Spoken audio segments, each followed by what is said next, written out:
Moi, c'est mon désir Tsumu. Je suis un développeur logiciel et j'évolue dans plusieurs structures en tant que développeur full stack. Donc, je suis responsable de la création des applications mobiles ainsi que des applications web. Je suis également responsable d'une entreprise qui s'appelle Home Teacher, qui est spécialisée dans la mise en relation entre professeurs à domicile et parents d'élèves.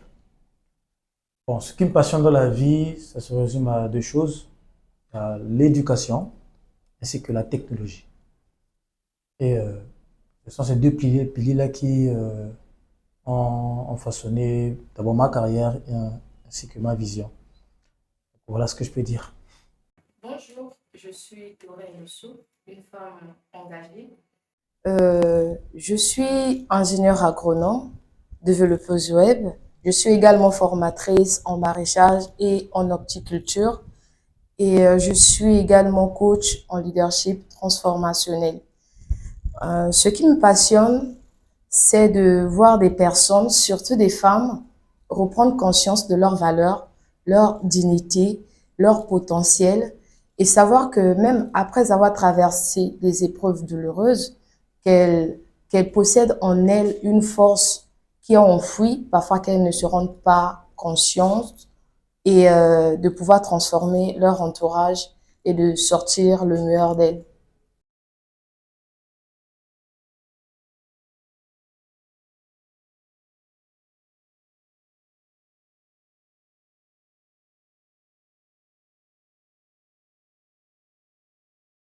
Ok. Par rapport à cette question qui m'est posée, je confirme que oui, on peut vivre avec des blessures intérieures et tout en montrant à son entourage que tout va bien. Très souvent, c'est parce que ces personnes blessées ont appris à s'adapter par rapport aux réalités. Ils se sont familiarisés avec leurs blessures en trouvant cela normal. Ces mêmes personnes qui peuvent être blessées, vous pouvez les voir en train de travailler, en train de sourire. Ils sont là, tout joyeux, toutes joyeuses, mais au-dedans d'eux, c'est vraiment, c'est vraiment le noir, si je peux le dire comme ça. Mais très souvent, on peut le remarquer juste par leur attitude. Parfois, ils s'énervent. Ces personnes s'énervent très souvent vite et ça influence notre physique, nos réactions. Parce que quand une blessure n'est pas soignée, même dans les relations, on peut voir des réactions négatives. Merci. Oui, c'est ça. En tout cas, je partage le même point, le même avis en tout cas, que oui, il y a des femmes, il y a des hommes qui, euh, qui vivent avec des blessures intérieures, mais qui, sans s'en rendre compte, quoi. Moi, je pourrais apporter que c'est c'est généralement des blessures qui ne sont pas guéries. C'est vraiment des gens qui vivent avec des blessures qui ne sont pas guéries. Et après, le fait que ça ne soit pas guéri, cela affecte leur comportement, affecte leur réaction, sans pourtant eux-mêmes se rendre compte. Par exemple, quelqu'un qui a tout le temps vécu les déceptions amoureuses, par exemple. Prenons l'exemple d'une femme qui a été rejetée par les hommes l'ont maltraitée et tout. Le fait qu'elle accumule ces blessures et qu'elle ne pense pas réellement à guérir ça, ces futures relations peuvent en payer le prix. Par exemple, lorsqu'elle se mettra en couple avec une autre personne, elle aura tendance, par exemple, à euh, ne pas accepter, par exemple, l'abandon. Elle aura la peur de l'abandon. À chaque fois, elle va manifester. C'est pour cela qu'on remarque des femmes qui font beaucoup d'actions simplement parce qu'elles ne veulent pas être seules. Elles ne veulent pas connaître cette blessure-là d'être rejetée. Ouais. Et après, l'homme peut se dire, mais cette femme-là, elle n'est pas normale. Elle se dit qu'elle est normale. Mais c'est une réaction par rapport à ses précédentes blessures. Vous voyez un peu? Donc, je dis oui, il y a des gens qui vivent comme ça. Des gens qui, tellement ils ont eu à être rejetés, des gens qui ont eu à être, en tout cas, piétinés par la société ou piétinés par telle ou telle chose. Et en contrepartie, donc, ces hommes-là maintenant manifestent des réactions qui démontrent vraiment que, effectivement, la personne est blessée. Et ce sont d'autres personnes qui en paient les conséquences.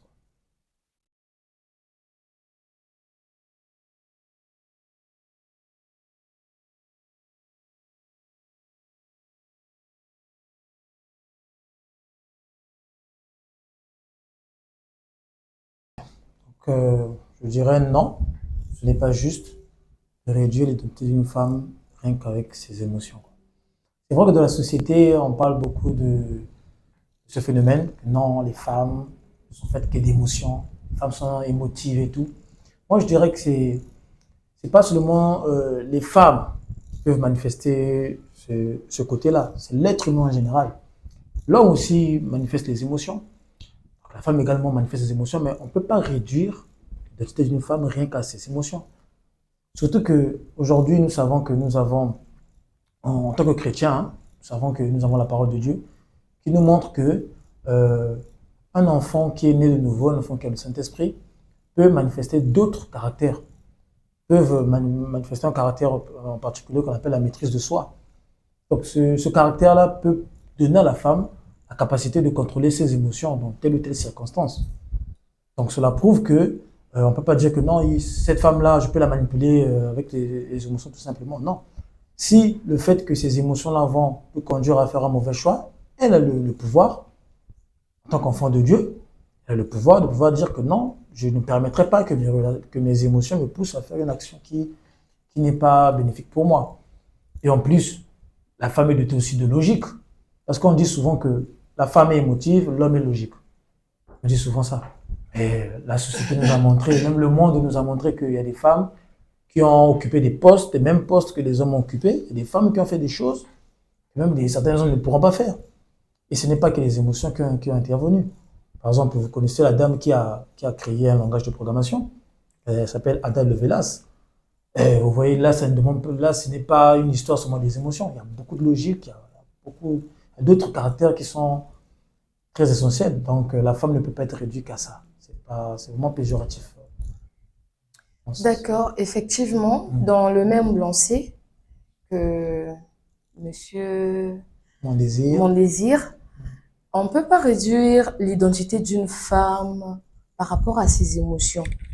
C'est vrai que c'est cette impression que la femme donne dans son entourage ou dans la société, que c'est un être faible, c'est un être très émotif. Mais non, je dirais qu'une femme, c'est un être complet. Elle décide, elle a une vision, elle crée, elle dirige et elle est intelligente. Donc le fait qu'elle soit émotive ne peut pas définir que elle est faible. On ne peut pas définir la femme par rapport à ses émotions. Ça, je dirais vraiment le contraire. La femme, par contre, je comprends pourquoi surtout les hommes pensent qu'elle est émotive. C'est parce qu'elle exprime ses émotions. Donc, comment je vais même dire ça? Chez elle, l'émotion est vraiment visible. C'est facile à comprendre que celle-là, elle est emportée par ce qu'elle traverse et tout. Et généralement, c'est le message qu'elle donne. Ses émotions, c'est par rapport à ce qu'elle traverse. Elle vous passe ce message que je suis pas bien portante en ce moment-là. Mais par contre, avec les hommes, eux, ils aiment cacher ça pour nous montrer que nous, les hommes, sommes plus forts d'esprit que vous les femmes. Mais en fait, contrairement aussi, on voit des hommes qui le montrent aussi ouvertement. Exactement. Donc, on peut pas dire on peut pas la définir par ses émotions. Et j'aimerais encore revenir sur ce qu'elle a dit. Moi, en tant qu'homme, en tout cas depuis que le monde existe, avec tout ce qui se passe, avec des guerres, avec toutes les situations dans la société, il y a eu un cadre qu'on a mis. En fait, nous avons mis l'homme dans un cadre bien spécifique et la femme aussi dans un cadre bien spécifique. Et cela a affecté leur manière d'agir pour le futur. Pourquoi je parle de ça? Je parle de ça du genre, au moment des guerres, c'est souvent les hommes qui allaient au front. Les hommes qui allaient au front et les femmes restaient à la maison, par exemple. Alors, tellement qu'on a mis l'homme dans ce cadre-là, automatiquement, on s'est dit que okay, c'est l'homme qui a cette capacité-là d'aller au front et la femme, elle ne peut pas aller au front, elle doit rester à la maison. Vous voyez? Pourquoi je prends cet exemple-là? Par exemple, pour le cas des émotions et de la logique. Tellement que nous avons eu à montrer que non, l'homme, lui, c'est un homme qui doit cacher. Lui, il ne doit pas dire ce qu'il ressent. Il ne doit pas pleurer. comme on voit dans l'armée. On dit que l'homme, lui, son cadre, il ne pleure pas. Mais ça ne veut pas dire qu'il n'a pas la capacité de pleurer. Il peut pleurer. Il a cette capacité-là. Mais on a mis dans un cadre. On dit que non, les hommes, toi, tu n'as pas le droit. Donc voilà pourquoi les hommes, plus ils ont grandi avec ce cadre-là, et bien, ils se disent que bon, ils se disent maintenant que non, l'homme ne peut pas pleurer devant une femme, ou l'homme ne peut pas pleurer devant les gens et tout. Et la femme, au contraire, on la met dans une case qui n'est pas trop stricte par rapport à ça.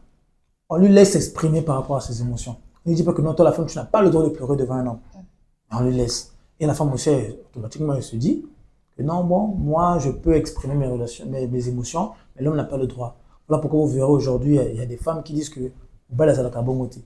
Mobile, elle est la gâtée. Mobile, il faut supporter. Alors que, de base, c'est pas ça. Nous sommes tous des êtres humains. On a tous les mêmes capacités à la base.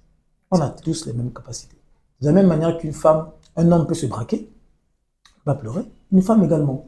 Aujourd'hui, on a vu des femmes, lorsqu'on a parlé des blessures, des femmes qui ont eu à subir des coups, qui les ont poussées à se comporter comme les hommes, pour se protéger. Exactement. Vous voyez, donc aujourd'hui, il y a des femmes qui peuvent gérer leurs émotions, même plus que les hommes. Donc c'est vraiment, on ne peut pas mettre l'homme dans une case et le coincer là-bas, et une femme dans une case et le coincer. Les deux sont des êtres humains, les deux peuvent agir de la même manière, tout dépend des circonstances, quoi. Exact. Donc voilà. C'est ça. Et donc, juste pour revenir, c'était que M. Mondésir venait de le dire, on ne peut pas vraiment la limiter là, à cause de cela. C'est vrai, on nous a fait croire ça comme ça, on nous a fait rentrer ça dans la tête, que c'est la femme qui a le droit de pleurer, c'est la femme qui a le droit de manifester tout ce qu'elle peut ressentir. Par contre, l'homme parfois souffre au fond, tout au fond de lui. C'est là où on voit que non, il a des blessures, mais puisqu'il ne peut pas l'exprimer, et c'est ce qui conduit, parfois on voit les hommes qui manifestent un comportement des animaux. Oui. Pas parce qu'il le veut, mais il a gardé quelque chose qui l'a rendu comme ça. Donc, c'est un peu ça.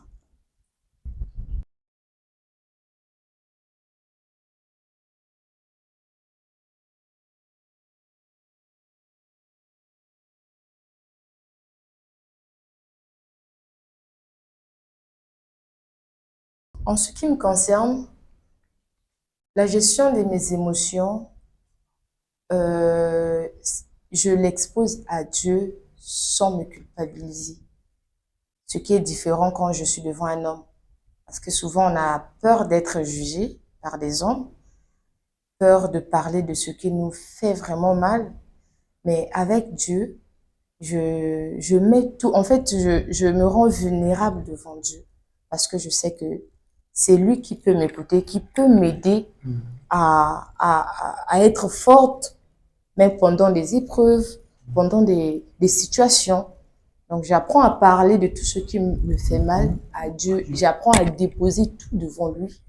Et c'est à lui de me fortifier, de me rendre forte. Tel qu'il est écrit dans la Bible, c'est peut-être la référence que je n'ai pas en tête, mais la Bible nous dit que c'est lui qui crée le vouloir et le faire en nous.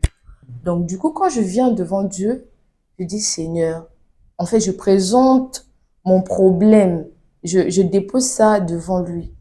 Et même la Bible nous dit dans le livre de Matthieu 11, 28, je crois bien que nous sommes des liseurs des Bibles ici. Exactement. Donc, je dois venir devant lui tel que je suis, avec mes fardeaux. Et c'est devant lui que je vais trouver la paix. C'est ça. Donc, c'est un peu ça. Exactement. En tout cas, moi, de ma part, comment je fais? Comment la relation avec Dieu plutôt, va me permettre de mieux gérer mes émotions? C'est la relation, en fait, avec Dieu et sa parole. Bon, on dit que Dieu, c'est sa parole. En tout cas, la parole de Dieu est un instrument très puissant dans la relation avec Dieu qui me permet, moi, de mieux gérer mes émotions. Donc, c'est la connaissance, en fait, de cette parole-là qui me donne une pleine assurance et qui me donne cette capacité-là. Comme tu as parlé, c'est grâce à la parole de Dieu que toi, tu peux avoir cette confiance de dire que je peux parler à papa parce que je sais qu'il dit dans sa parole. Moi, par exemple, j'ai parlé de la maîtrise de soi.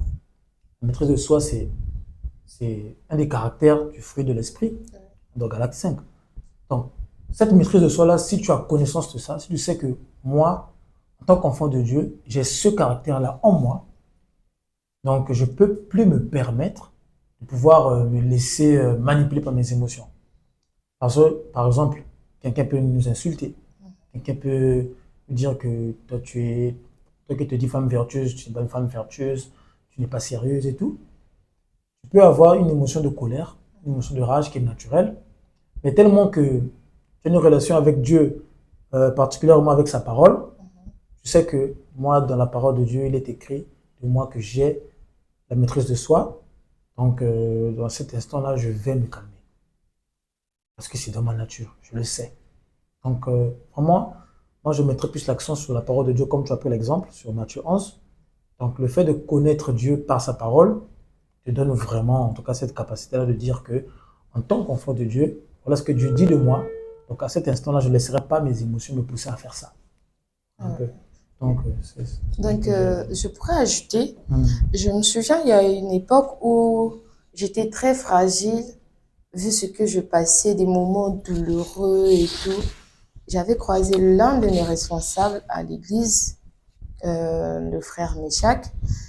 Il m'avait montré, pour moi, je me dis que c'est un secret que beaucoup de personnes ne connaissent pas, hum, de parler à Dieu tel qu'on le parle, tel qu'on est comme ça. Je prends ma chaise, je mets une chaise, j'invite Dieu à s'asseoir là. J'ai appris à parler à Dieu, c'est comme si je le voyais. Et quand je fais cet exercice-là, parfois je me mets même à pleurer. Là, je me dis que oui, je suis dans la présence de mon papa. Il est là, il m'écoute, je le parle. Mais très souvent, on est souvent là à dire merci Seigneur, merci. On est souvent là à dire merci. Mais pour parler de ce qui nous fait plus mal dans les profondeurs de nos cœurs, souvent on ne prend pas ce temps-là à sonder nos cœurs au plus profond, de reconnaître que oui, j'ai ce problème-là, il faudrait que Dieu m'aide à traiter ça. Parce que de moi-même, je peux avoir le désir, mais j'ai pas cette capacité de pouvoir surmonter tout ça. Donc, c'est à Dieu de me donner la force. Sinon, la capacité de pouvoir surmonter toutes les épreuves que je peux rencontrer. Donc, apprendre à parler à son papa. Moi, c'est mon ami intime. Quand j'ai un problème, quand ça me tracasse, c'est auprès de lui que je vais. C'est vrai que parler aussi à des gens, parfois, c'est nécessaire. Mais avec Dieu, je me sens pas en danger. Vraiment, c'est sécurisé avec Dieu. wow. En tout cas, j'ai aimé ce que tu as dit. Ça rejoint vraiment le point aussi sur les guérisons des blessures intérieures. Il y a des personnes qui sont blessées, mais euh, qui peuvent parler de ça à certaines personnes. Il y a d'autres, leurs blessures là, par exemple, c'est honteux, qui se privent de dire ça à quelqu'un. Oui. Oui. Donc, or, avec Dieu, il a cette capacité-là de parler librement, quoi. Il sait que lui, il ne va pas aller dire ça à quelqu'un. Parce qu'aujourd'hui, c'est compliqué. Tu peux parler de tes blessures à quelqu'un, il se moque de toi. Si c'est moque de toi devant toi, c'est derrière toi. Donc, le fait de savoir ça, ça te pousse aussi à te braquer, te dire, ah, les blessures là, je ne peux pas en parler à quelqu'un. Mais au moins, si tu sais que tu as Dieu, quelqu'un qui est au-dessus de tout, tu peux dire, bon, au moins chez lui, ça fait toujours du bien de se relâcher. Vraiment. Au moins avec lui, je pourrais lui exprimer les émotions qui sont dans mon cœur, les blessures que j'ai. Comme ça, avec lui, au moins, je sais qu'il y aura une bonne suite, quoi. Là, tu parles là, papa, voilà ce qui me fait mal. Voilà, je n'arrive pas à faire ceci, je n'arrive pas à faire cela. Comment faire et tout. Lui, il va t'aider et après, tu vas mieux gérer tes émotions. En tout cas, c'est vrai ce que tu as dit par rapport à la relation avec Dieu.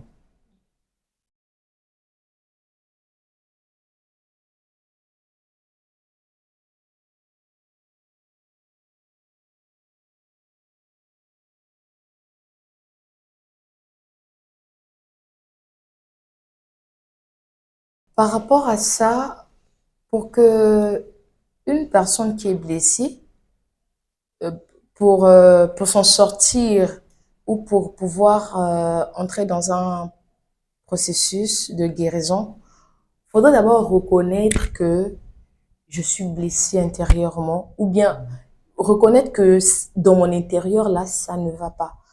Quand vous ne reconnaissez pas d'abord, c'est difficile pour vous de recevoir la guérison. Parce que même quand on est malade, c'est parce qu'on croit que si je prends les médicaments, je vais être normal. En fait, les médicaments, parfois vous pouvez le prendre, mais ça va rien faire. Mais tellement que vous croyez que si j'en prends, je vais être guéri, c'est là où vous pouvez voir directement la réaction des médicaments lorsque nous le prenons. Alors, pour ces personnes-là, euh, pendant ma présentation, je vous ai dit que je suis coach en leadership transformationnel. Par la grâce de Dieu, j'accompagne pas mal des jeunes dames, sinon des jeunes filles qui viennent, qui ont trouvé, en fait, qui m'ont fait confiance de pouvoir me parler de leurs blessures. Et très souvent, c'est pas facile parce que commencer d'abord à parler de ça, vous voyez, c'est votre intimité. Et dans les cas où j'ai rencontré, il y a plusieurs qui ont été abusés par leurs parents, d'autres. Et je trouve, en fait, pour la plupart, aujourd'hui, je sens un changement. Elles sont en train de s'épanouir. C'est parce que elles ont mis ça à nu. Ils ont trouvé un espace d'écoute. Moi, j'appelle ça espace d'écoute où vous trouvez quelqu'un de confiance, quelqu'un de mature pour vous écouter et enfin trouver des mots exacts pour vous parler. Moi, qu'est-ce que je dis à ces filles? Même dans la Bible, hein, les hommes et des femmes ont eu un moment à douter, ont eu à se plaindre. D'autres, c'était même lassés parce que c'était pas facile. Mais ceux qui ont trouvé la guérison, c'est ceux qui ont parlé. Aujourd'hui, si on enregistre beaucoup de cas sur la dépression, le stress, tout ça, parce qu'on n'en parle pas. Les gens ont peur d'aller vers pour dire ce qui leur dérange. De peur qu'on me juge, de peur qu'on me salisse, de peur que, dès que le frère mon désir va nous le dire, soit c'est devant vous-même qu'on va vous critiquer ou bien encore derrière vous. C'est ça la crainte. Mais je me dis, pour une personne qui veut la guérison, faudrait en parler. Moi, quand ça me dépasse souvent, parfois j'ai juste envie de parler à quelqu'un. Et dès que tu finis de parler, tu sens c'est comme si on t'a enlevé un poids qui était sur ton cœur. Mais le fait de garder, c'est là où on trouve que les gens sont en train de déprimer, stresser à tout moment, perdre contrôle sur tout ce qu'ils font dans leur vie quotidienne. Donc, c'est un peu ce que je pouvais dire. Il faudrait d'abord commencer par reconnaître que je suis malade et rentrer dans le processus et essayer de trouver quelqu'un de confiance à qui vous pouvez parler. Et c'est surtout ce que tu viens de dire à la fin là, qui est aussi important dans ce processus, c'est qu'on doit vraiment trouver, il faut d'abord bien sélectionner la personne à qui nous devons parler. Parce que comme on a dit en amont, c'est Dieu qui est vraiment la meilleure personne à qui parler, mais Dieu aussi peut nous parler à travers les personnes. Parce que Dieu parle tantôt d'une manière, tantôt d'une autre. Tu peux être là, tu parles à Dieu, mais après tu trouves que c'est pas totalement, tu n'es pas totalement satisfait, mais tu as une conviction. Dieu peut te mettre la conviction, peut mettre la conviction de ton cœur pour te dire, bon, parle de ça à tel frère, par exemple. Ok. Donc c'est là où c'est pas n'importe qui qu'il faut parler de ça. Les personnes qui sont profondément blessées doivent vraiment reconnaître d'abord des personnes qui sont sages, des personnes qui peuvent leur aider. Vous voyez? Donc quand ils reconnaissent ces personnes-là, deuxième point, c'est maintenant le courage. Ils doivent manifester vraiment. Parce que souvent on connaît, on dit que Dieu me dit de parler à tel frère, mais j'ai honte. Dieu me dit de parler à tel frère, mais j'ai peur. Ça demande du courage. Ça demande énormément d'efforts de la part de la personne. Parce que la personne va aller parler, va décider, bon, là je vais prendre mon courage à deux mains, je vais aller parler de mes blessures à tel pasteur ou bien tel frère. Et après l'autre point, la personne doit aussi prendre la décision d'appliquer les conseils de cette personne-là.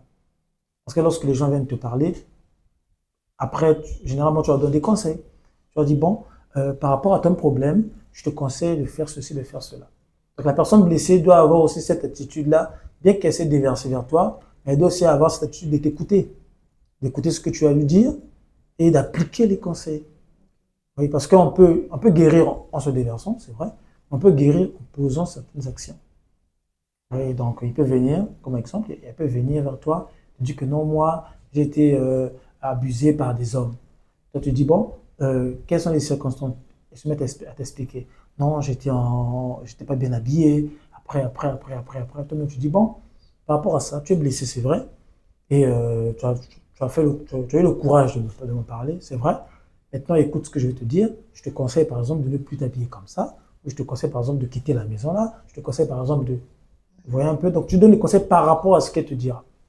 Et elle, si elle veut vraiment être guérie, elle doit appliquer cela. Parce que les mêmes causes produisent les mêmes effets. Ouais. Après, je me souviens, Mm. dans l'église là où j'ai évolué, l'année passée, on a eu abordé un terme sur le rejet. C'est là où j'ai vu qu'il y a plein de gens qui sont blessés, mais qui n'ont pas vraiment des gens avec qui en parler. Ce sont vraiment des blessures intérieures graves, venant des parents, venant des amis.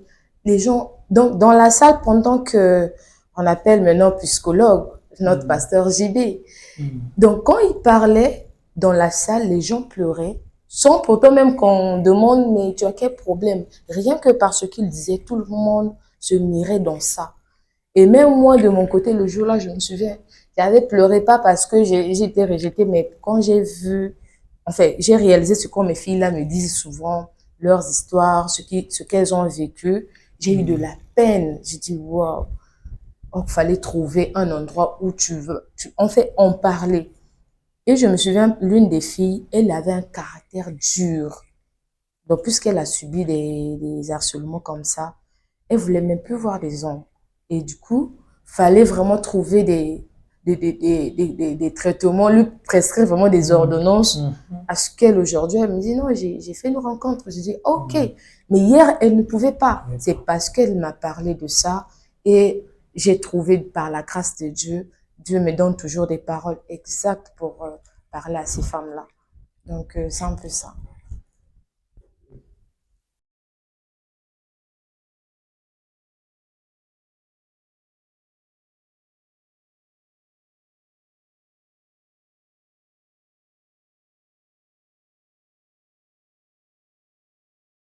Pour cette question, moi, ma réponse est très simple.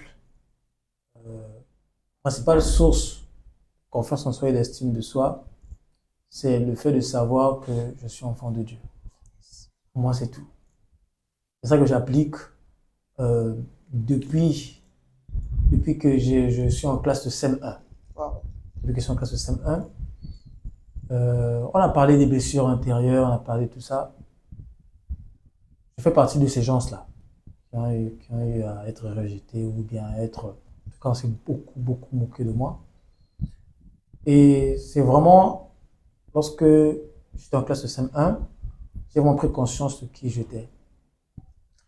On peut être, c'est vrai qu'on est chrétien, nous on est chrétien depuis l'enfance, hein. Et depuis l'enfance, les parents sont chrétiens, donc dès que j'avais 4 ans déjà, on partait à l'église et tout. Mais on peut être chrétien depuis longtemps, mais après ne pas vraiment comprendre l'essence d'être chrétien. Donc, comme j'ai juste compris et j'ai eu, on peut dire, comme c'était une révélation, que non, je suis enfant de Dieu. Qu'est-ce que Dieu dit de moi par rapport au rejet, par rapport aux humiliations que j'ai en ce moment? Surtout que mes humiliations, c'était beaucoup plus au niveau scolaire et tout. Donc, tellement que se moquer de moi. Ah non, ce type-là, je sortais des derniers de la classe. Hein. Les derniers de la classe, c'est 25e, 11e. Donc, c'était compliqué. Dans une famille où, vous savez, dans une famille où des grandes sœurs ou des grands frères brillent, et toi, tu ne brilles pas là, c'est compliqué. Là. C'est compliqué. Les parents peuvent te parler différemment et tout. Donc, c'était compliqué. Même le fait de parler, moi, je bégayais énormément. Je bégayais énormément. Vous n'allez jamais croire. Vous voyez un peu? Okay. C'est ce que Dieu peut faire. Bégayer énormément. Donc, même lorsqu'on veut aller au tableau, quand tu écris, il fallait te retourner pour demander aux autres si c'était bien. Ah, pour moi, c'était le moment où la classe se moquait de moi. Donc pour dire, c'est bien les amis. Vous voyez sortir cette phrase-là. Oh là là. C'était pas facile. Ah, tu bégayes énormément pour faire sortir cette phrase-là. Et les gens se moquent de toi. Donc, tu vois comment on se moque de toi. Déjà que tu sors les derniers de la classe, à la maison d'abord, tu reçois, comment dire, un pressing. À l'école aussi, pareil, ça fait très mal. Donc après, ce sont des pleurs et tout. Mais après, quand tu prends conscience que non, moi, en tant qu'enfant de Dieu, moi, il n'y a pas quelque chose, si je décide, si Dieu met dans mon cœur que je peux le faire, attends, je vais le faire. Parce que Dieu a dit dans sa parole que nous n'avons pas un esprit de timidité, un esprit de force. Donc si la société veut me faire croire que je ne peux pas dire c'est bien les amis devant les gens, non, Dieu dit que je peux dire ça. Si la société me dit que moi je ne peux pas être parmi les 5 premiers, et moi je vais vous montrer que Dieu, parce que Dieu dit que moi je suis la tête et non le queue. Donc depuis la classe de CM1 jusqu'à l'université, même mentalité, je suis enfant de Dieu, je suis enfant de Dieu. Si c'est impossible aux hommes, c'est impossible à Dieu. Et je n'ai jamais connu la place deuxième. Toujours premier porte. C'est Dieu qui fait ça. C'est pas que non, non, initiation, vache, les fétiches. Non, pas besoin de ces choses-là. En tout cas, dans la Bible, il y a vraiment c'est une grande source de motivation. Il y a vraiment des passages bibliques. Si tu t'assois et tu lis ça, tu te dis que ouais, c'est vraiment une très grande, c'est vrai ce qu'on dit ici. Donc nous, souvent, on dit des passages bibliques à la volée comme ça, mais on ne prend pas réellement conscience. On dit que tu es la tête et non la queue. De te dire que moi, je suis la tête et non la queue. Quand on te dit non, c'est impossible. Non, c'est possible. Ah non, créer une entreprise, je vais créer. Oh non, tu ne peux pas lancer une chaîne YouTube. Je vais lancer la chaîne YouTube. Tu ne peux pas atteindre 1000 abonnés. Je vais atteindre 1000 abonnés. C'est ça, toujours positif. Toujours positif. Donc, c'est vraiment ça. Tout simplement, j'ai conscience que j'ai un père qui est partout, qui est en moi et tout. Et pour moi, c'est une grande force, une grande source, quoi. C'est comme ça que j'avance. Alors, en ce qui me concerne, en tout cas, je vais rejoindre un peu mon frère parce que les humiliations, le rejet, c'est... En Afrique, les enfants en Afrique, on rencontre beaucoup, Exactement. beaucoup. On est beaucoup méprisés. Et tant qu'on ne fait pas preuve de conscience de ça, ça nous affaiblit sur plusieurs plans. Et moi, j'ai commencé à avoir l'estime de soi, la confiance en moi. C'est parce que après plusieurs échecs, on m'a qualifié de tout. Tu sers à rien. Depuis que tu as commencé à faire les examens en question, tu n'as jamais eu le bac. Tu n'es pas intelligente. On est fatigué d'acheter les mêmes trucs chaque année. En fait, des paroles, même les gens de la rue. Oh, mais on croyait que tu étais intelligente. Oh, on fait des paroles comme ça. Ça allait m'affaiblir. Mais dès que j'avais pris conscience de mon identité, de qui je suis, je dis j'ai un Dieu, j'ai un grand Dieu. Et dès que j'ai mis ma foi en Dieu, en tout cas, j'ai commencé à exceller. Et aujourd'hui, ces mêmes personnes-là reviennent encore pour dire, ouais, mais comment tu arrives? Comment tu fais? Et parce qu'ils ont oublié. Mais moi, je ne me définis pas par rapport à mes erreurs, ni encore par rapport à mes expériences de la vie. Je sais que je suis pas parfaite, mais le fait de savoir qui je suis, c'est sur ça que je m'appuie. Je sais que je suis enfant de Dieu, je suis appelée à briller, je suis le ciel de la terre, la lumière du monde, et donc je n'ai pas droit à l'erreur, et la vie des autres n'a rien à voir sur ce que je peux faire. En fait, ne peut pas m'empêcher d'évoluer. Même si quelqu'un me dit que non, tu vas pas réussir, dans ma tête, je sais que je vais réussir. Puisqu'il n'y a pas la négativité dans ce que je dis, ça va arriver jusque-là, là où je veux arriver. Et il y a un verset biblique que j'aime bien dans la Bible, c'est dans Psaume 139, le verset 14, où la Bible nous dit « Je rends gloire à Dieu de ce que je suis une merveilleuse créature. » Donc, étant consciente que je suis une belle créature, que Dieu avait pris le temps de bien fabriquer, exactement, pourquoi je vais me plaindre? Je sais qui je suis et ma foi, et je mets tout en action et je suis en train d'exceller. Voilà. Donc, pour celles ou ceux qui se sous-estiment encore, parce que le sujet que nous sommes en train de parler, je tiens à le rappeler, c'est sur la santé mentale. Et c'est un problème vraiment qui est en train de prendre de l'ampleur, bien qu'on n'ait pas, on met pas trop l'accent sur ça. J'ai une amie qu'on travaille ensemble. En tout cas, elle est en train de passer un moment de dépression. Et moi, qu'est-ce que je fais? Je l'appelle à tout moment. Et je la conseille, je l'écoute. Je lui dis, bon, depuis qu'on m'a annoncé que tu es en train de déprimer, elle a envie de se suicider, des choses comme ça. Je dis, parle-moi un peu. Qu'est-ce qui te dérange? Elle me dit, j'ai un manque de confiance de soi. Les échecs, je vois les autres avancer. Moi, j'ai l'impression que je suis toujours là. À la maison, on me traite pas bien, on me diminue toujours. Moi, qu'est-ce que je fais? Je l'apprécie. Je dis, est-ce que tu sais que tu es belle? Est-ce que tu sais que tu es intelligente? Est-ce que tu sais que tu peux mieux faire? Donc, ce que les gens pensent que tu peux pas faire, tu as cette capacité-là. C'est là où je disais que non, il y a de ces femmes qui ne savent pas qu'elles ont une capacité, elles ont des potentiels, des forces qui sont enfouies en elles, qu'elles ne se rendent pas compte. Mais parfois, on a juste besoin d'un mot de quelqu'un pour que ça prenne de l'ampleur. Il faudrait juste un point de contact pour réveiller ce qui est en toi, pour que l'on voie vraiment ce que Dieu a enfoui en toi. Donc, c'est un peu ça ce que je pouvais dire. J'ai confiance en moi, je connais en qui j'ai cru, je connais sur qui je m'appuie. Et donc, les jugements qui viennent de l'extérieur ne m'influencent même pas. Donc, c'est important.